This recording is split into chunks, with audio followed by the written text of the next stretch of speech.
नमस्कार। POV the दृष्टि के एक और एपिसोड में आपका स्वागत है। आज हम बिहार चुनाव की चर्चा करेंगे। चुनाव अगर आप फॉलो करते हैं तो आपको पता ही होगा कि एनडीए की इस चुनाव में भारी बहुमत से जीत हुई है। जीत का शोर चारों ओर है, पर इस जीत के शोर में एक एक्स फैक्टर, एक प्रयास जो बिहार को बदलना चाहता था, वो कहीं गुम गया है। हम उस प्रयास की बात करेंगे, हम प्रशांत किशोर की बात करेंगे। जहां बीजेपी को, एनडीए को बम्पर जीत मिली है, वहीं प्रशांत किशोर और उनकी पार्टी जन स्वराज की बम्पर हार हुई है। पर सवाल यह है कि ये हार किसकी है? प्रशांत किशोर की है या पहले से फटे हाल जीने को मजबूर बिहार की जनता की है? या ये जीत उस व्यवस्था की है जो बदलना नहीं चाहती? व्यवस्था जातिवाद वाली, व्यवस्था 5 किलो अनाज वाली, व्यवस्था जिसने 10,000 को ही अपनी तकदीर मान लिया, ये उस व्यवस्था की जीत है जिसने अपनी बदहाली, अपनी फटेहाली को ही अपनी नियति मान लिया। और वो नियति कभी जाति की बात करती है, 5 किलो अनाज की बात करती है, बेरोजगारी की बात करती है, पर जब मौका आता है उसे बदलने का, एक नए प्रयास को मौका देने का, तो फिर वो उसी व्यवस्था को चुनती है। तो ये हार किसकी है? प्रशांत किशोर उनके प्रयास की हार है, जन स्वराज की हार है, या बिहार की जनता की हार है? जैसा कि प्रशांत किशोर अक्सर अपने चुनावी रैलियों में कहा करते थे, कहा कि ये बिहार की जनता इतनी मायूस हो चुकी है कि उन्हें इस मायूसी से निकलने का कोई होप ही नहीं नज़र आता है, और वो इस व्यवस्था के सामने हार गई है। तो उसे जो मिल रहा है, चाहे वो 5 किलो अनाज हो, फ्री बिजली के वादे हों, 10,000 रुपये हो, या हर बार चुनाव में मिलने वाले झूठे वादों का पुलिंदा हो और चुनावों के बाद ठगा जाना हो, उस व्यवस्था के सामने हार चुकी है।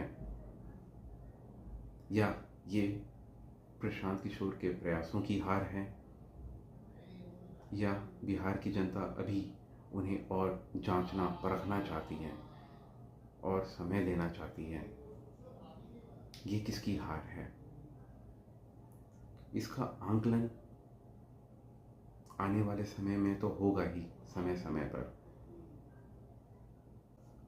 प्रशांत किशोर ने अपने चुनावी वादों में, चुनाव प्रचार में पढ़ाई को सर्वप्रथम स्थान दिया। हमेशा वो पढ़ाई की बात करते हैं, पढ़ाई, बच्चों को पढ़ाने की बात करते हैं, क्योंकि उनका ये मानना है कि पढ़ाई एकमात्र जरिया है जिससे आपकी ये फटी हाल व्यवस्था को बदला जा सकता है। और उन्होंने इस चीज़ को अपने व्यक्तिगत जीवन में देखा है और उन्होंने महसूस किया है, इसलिए वो बिहार की जनता के सामने रखते हैं। उन्होंने पुरजोर तरीके से पढ़ाई को रखा, स्वरोजगार को रखा, जीवन के ऊंचे मूल्यों को रखा। पर चुनावी जंग में ये सारी बातें, पढ़ाई, रोजगार, बिहारी स्वाभिमान, जिसको उन्होंने बड़े जोर तोर से उठाया, धरी की धरी रह गई। सारे ये मुद्दों में क्या हावी था? जातिवाद, 5 किलो अनाज, 10,000 रुपये, जिससे वो महिलाएं अपनी तकदीर बदलने निकली हैं। परिणाम स्वरूप क्या हम ये मान लें कि बिहार की जनता अभी भी जातिवाद, 5 किलो अनाज से ऊपर उठने वाली नहीं है? अभी भी उनका, और ये कहीं ना कहीं अगर आपका बिहार से ताल्लुक़ है तो आप वहाँ पे जिस स्तर की गरीबी है, ये छोटे मुद्दे नहीं हैं। हालांकि हमें लग सकता है दिल्ली में बैठ के अपने घरों में कि ये 5 किलो अनाज, 10,000 छोटी चीज़ है, लेकिन जिनका महीने का खर्चा ही 1,000 रुपये में चलता है, उनके लिए बहुत बड़ी चीज़ है। और इस चीज़ की वजह से ही उन्होंने अपने बच्चों के भविष्य को दांव पे लगा दिया और फिर से और शायद उन्होंने मौजूदा सरकार में ही अपना भविष्य देखा कि वो अच्छा कर रहे हैं 20 साल से और वो ही आने वाले टाइम में शिक्षा रोजगार का अवसर प्रदान करेंगे। तो किसी नए को चुनना उन्होंने सही नहीं समझा। इसका जवाब तो भविष्य के गत में ही छुपा हुआ है, पर आप और हम वर्तमान में हैं।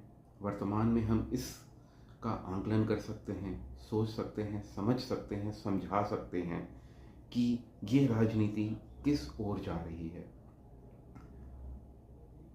इसमें जनता का कितना भला है, देश का कितना भला है।